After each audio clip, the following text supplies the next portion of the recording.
तो guys stranger things season 5 volume 1 की क्या धमाकेदार एंडिंग थी। पर भाई आखिर ये एंडिंग क्या थी? अपसाइड डाउन की वो दरार, मैक्स का बुरा हाल और हमारा विल बायस्ड, आखिर उसके साथ हो क्या रहा है? रुको भाई, क्योंकि डफर ब्रदर्स ने वॉल्यूम 1 को एक ऐसी जगह पे लाके छोड़ दिया है जहां से पूरी सीरीज का एंडिंग बदल सकता है।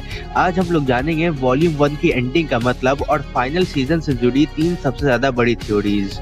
वॉल्यूम 1 का एंड आखिर क्या कहता है? वॉल्यूम 1 के एंड में 3 सबसे बड़े क्लिफ हैंगर्स हैं जिन्हें आपका जानना बहुत ही जरूरी है। पहला, विल बायस्ड और वेक्ना का कनेक्शन। विल ने कहा था कि उसे वेक्ना अभी भी फील होता है, जो कि सीजन के लास्ट में हम लोग देखते भी हैं। इसका मतलब है कि वेक्ना का दिमाग अभी भी विल से जुड़ा हुआ है और हो सकता है कि वेक्ना विल को अपने फाइनल हथियार की तरह यूज करे। दूसरा, मैक्स का क्या होगा? मैक्स अभी कोमा में है लेकिन उसका दिमाग अभी भी वेक्ना के माइंड में फंसा हुआ है। क्या वो सच में मर गई है या 11 की तरह वो भी वापस फाइट बैक कर सकती है? तीसरा, दी अपसाइड डाउन की बीच की दीवार। हॉकिंस शहर अब सिर्फ एक शहर नहीं रहा, ये हमारी दुनिया और अपसाइड डाउन के बीच का एक गेट बन गया है। ये हमें साफ दिखाता है कि वेक्ना का प्लान सिर्फ हॉकिंस को नहीं बल्कि इस पूरी दुनिया को अपने कब्जे में लेना है। क्या विल बायस्ड ही असली मास्टर की है?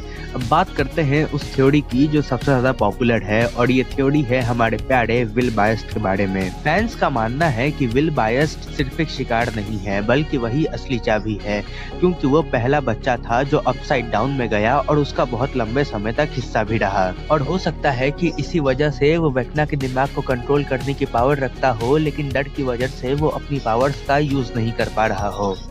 फाइनल सीजन में क्या होगा? विल अपनी फीलिंग्स और पावर से वेक्ना को उसी के माइंड लेयर्स में फंसाएगा, और हो सकता है 11 को वेक्ना को हराने के लिए विल की मदद जरूर लेनी पड़े। और ये भी हो सकता है कि विल या तो खुद को कुर्बान कर दे या अपने दोस्तों को बचाने के लिए वेक्ना की तरफ ही लड़ना शुरू कर दे। तो भाई अब आते हैं सबसे टेंशन वाले सवाल पे, आखिर कौन मरेगा?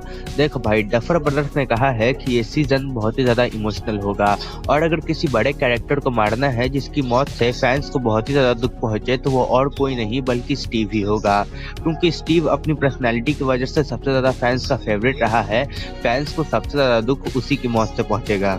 अब बात करते हैं जिम हॉपर की। देखो भाई, वो पहले भी मर के वापस आ चुका है, पर उसका फाइनल सैक्रिफाइस बच्चों को हमेशा के लिए सेव करने के लिए कहानी को एक परफेक्ट एंडिंग देगा।